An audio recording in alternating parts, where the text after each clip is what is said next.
चाहता हूं, कोविड में कितने लोग मरे, कोविड में कितने लोग मरे? शिवराज सिंह जी कितनी ऑक्सीजन आपने पहुंचाई, कितनी रेमडेसिविर की इंजेक्शन पहुंचाए? हमारे बुरहानपुर में 1625 लोगों की मृत्यु हो गई, खंडवा में लगभग 4000 लोगों की मृत्यु हो गई, खरगोन में लगभग 6000 लोगों की मृत्यु हो गई और देवास में लगभग 7000 लोगों की मृत्यु हो गई। इसके बारे में भी बताइए, कितनों को मुआवजा मिला? ऑक्सीजन तो नहीं दिया, इंजेक्शन तो नहीं दिया, पर मुआवजा तो दे दीजिए। कोई बता सकता है किसको मुआवजा मिला हो? ये बिल्कुल ये लंबी चौड़ी बात करेंगे और कहते थे कोविड नहीं है, ये कोरोना नहीं, ये डरोना है। मुझे कहते थे ये कोरोना नहीं, डरोना है। मैं कहता इनको सावधान करता रहा कि ये वेव आने वाला है, चिंता नहीं। और मोदी जी के बारे में मैं क्या कहूं? हमारा व्यापारी जीएसटी नोटबंदी कर दी, कहा 15 लाख रुपए आने वाले हैं और हर साल 2 करोड़ लोगों को रोजगार देंगे। मोदी जी भी अच्छे कलाकार हैं। शिवराज जी ने उनसे सीखा या मोदी जी ने शिवराज जी से सीखा, मैं जानता नहीं, पर दोनों अच्छे कलाकार हैं।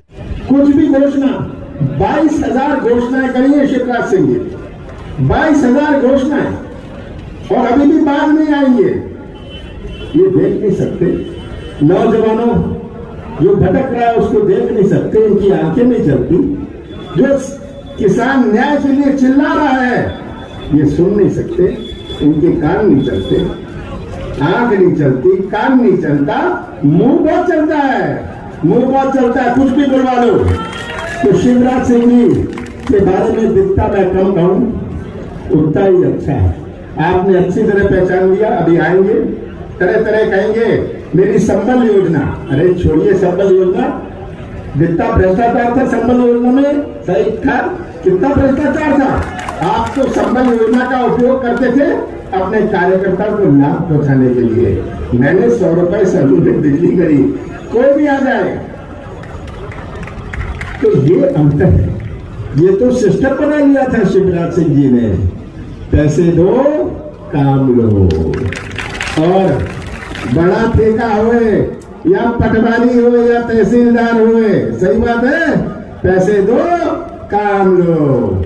ये ऐसा प्रदेश मुझे सौंपा। कौन सी चुनौती मेरे सामने में?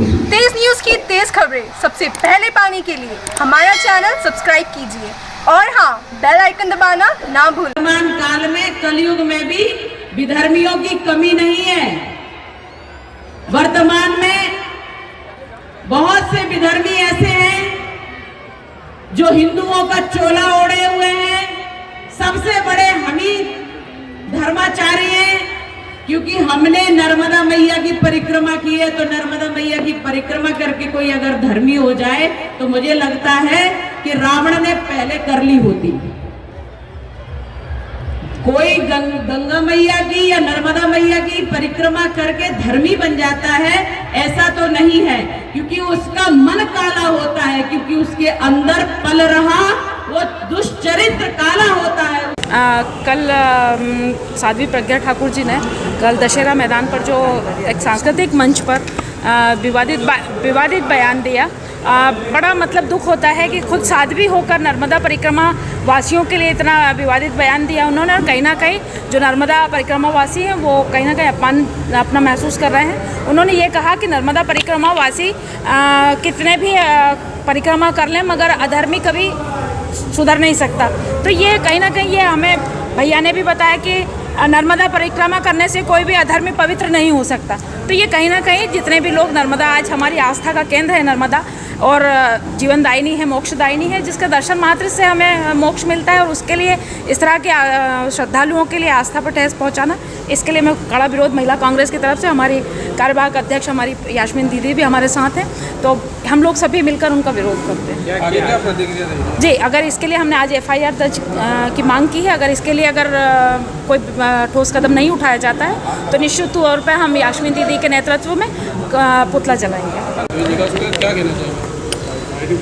प्रज्ञा ठाकुर जी जो एक अपने आप में बहुत बड़ी साध्वी मानी जाती है, और एक साध्वी होने के नाते हमारी नर्मदा मैया कि जो उन्होंने बयान दिया है कि नर्मदा पे जो परिक्रमा करते हैं उनके पाप नहीं धुल सकते हैं, तो उन्होंने सरासर हमारी नर्मदा मैया जो देश विदेश और सारे लोग जो उनके दर्शन से ही एक सुख लाभ प्राप्त होता है, और उन्होंने हमारी नर्मदा की जो मजाक उड़ाई है और नर्मदा को मानने वाले की जो मजाक उड़ाई है एक निंदनीय है। एक साध्वी होने के नाते उनको ऐसा बयान नहीं देना चाहिए। हमारी महिला कांग्रेस सारी गई थी, अभी उन्होंने ज्ञापन दिया है, उनके ऊपर प्रकरण दर्ज किया जाए। अगर प्रकरण दर्ज नहीं किया तो हमारी महिला कांग्रेस अपने नेतृत्व में उनका पुतला दहन करेगी और मांग करेगी कि उनके ऊपर प्रकरण दर्ज होना चाहिए और ऐसे लोगों को सबक मिलना चाहिए। आज ज्ञापन दिया है, किस तरह ज्ञापन दिया है, क्या मांगता है? 16 अक्टूबर को मध्य प्रदेश की राजधानी भोपाल में भाजपा सांसद प्रज्ञा ठाकुर द्वारा नर्मदा परिक्रमा वासियों को लेकर जो बयान दिया गया, उसके हमारे द्वारा आज सिटी कोतवाली में एफआईआर हेतु आवेदन प्रेषित किया गया। चूँकि पूरे प्रदेश की जीवनदायिनी माँ नर्मदा है, नर्मदा लाखों लोगों की आस्था का केंद्र भी है। धार्मिक मंच को राजनीतिक मंच बनाकर प्रज्ञा ठाकुर द्वारा ऐसा बयान दिया जाना बिल्कुल गलत है। जैसा याद होगा कि पूर्व में मध्य प्रदेश के पूर्व मुख्यमंत्री दिग्विजय सिंह जी द्वारा 3300 किलोमीटर की यात्रा पूर्णतः पैदल चलकर की गई। सात्विक रूप से उस 3300 किलोमीटर की यात्रा में पूर्व मुख्यमंत्री दिग्विजय सिंह द्वारा कहीं भी राजनीतिक बात नहीं की गई, वह पूर्णतः धार्मिक और मां नर्मदा की परिक्रमा यात्रा थी। सांसद प्रज्ञा ठाकुर खुद मालेगांव ब्लास्ट कांड की मुख्य आरोपी रही है, और उनको किसी के ऊपर ऐसा आरोप लगाना, मैं उस आरोप की निंदा करता हूं। जिला कोतवाली में हमारे द्वारा आज उनके खिलाफ एफआईआर दर्ज करने हेतु आवेदन प्रेषित किया गया है, और अगर कार्रवाई नहीं होती है तो भविष्य में हमारे द्वारा साध्वी प्रज्ञा ठाकुर का पुतला जलाया जाएगा। शिवराज सिंह चौहान की एक्चुअल नर्मदा परिक्रमा यात्रा पूर्णतः नौटंकी थी। कहीं ना कहीं उन लोगों ने सारे शासकीय संसाधनों का पूर्णतः उस नर्मदा यात्रा में उपयोग किया था, हेलीकॉप्टर का, प्रशासनिक अमले का, तो उनकी यात्रा पूर्णतः ढोंग वाली यात्रा थी। मीडिया के माध्यम से ज्ञात हुआ कि सांसद प्रज्ञा ठाकुर जी ने मां नर्मदा का अपमान किया है, उनके भक्तों का अपमान किया है। उन्हें ज्ञात नहीं कि मां नर्मदा अमृत तत्व है और जिसे पाकर के मनुष्य पूर्ण तृप्त हो जाता है। मां नर्मदा की पैदल परिक्रमा दुर्लभ तपस्या है। राजनीति अपनी जगह है, किंतु किसी के विरोध में इतना गिरना कि आप ईश्वर को ही कोसने लगे, ये एक भगवा की ड्रेस पहन करके अपमान किया है। और जहां तक दिग्विजय सिंह की बात है, तो मैं साधु संत प्रज्ञा ठाकुर से पूछना चाहते हैं और कहना चाहते हैं कि भारत में कोई भी ऐसा मंत्री, मुख्यमंत्री, पूर्व मुख्यमंत्री कोई ऐसा नहीं हुआ है, कोई राजा महाराजा नहीं हुआ है कि जिन्होंने पैदल परिक्रमा की है। आपने करोड़ों परिक्रमावासी का अपमान किया है। आपने परिक्रमावासी करने के जो साधु संत हैं वो करते हैं, उनका अपमान किया है। मां नर्मदा का अपमान किया है। आपको मालूम नहीं कि मां नर्मदा का दर्शन करने से ही मोक्ष की गति प्राप्त होती है।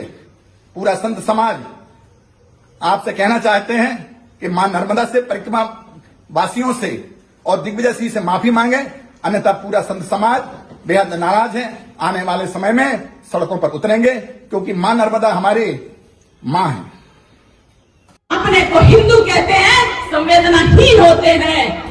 अपने को हिंदू कहते हैं, हमला करते हैं, उनको मारने वालों पर रोते हैं। शर्म आनी चाहिए ऐसे कांग्रेसियों को, और शर्म आनी चाहिए ऐसे देशद्रोहियों को।